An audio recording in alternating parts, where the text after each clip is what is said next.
Hello everyone, welcome back to my channel. In this video, I'll show you how to save passwords in Google Password Manager on a PC in 2026. First, open Google Chrome on your computer.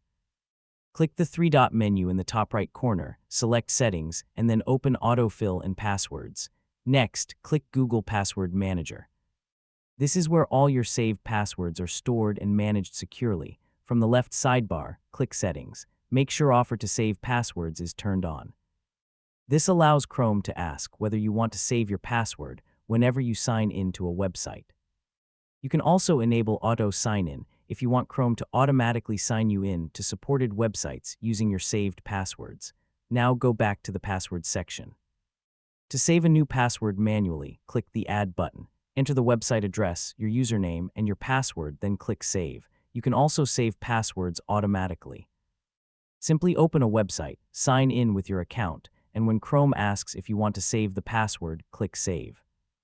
After saving the password, return to Google Password Manager and you'll see the website listed in the Passwords section. Click on the website to view the saved username and password.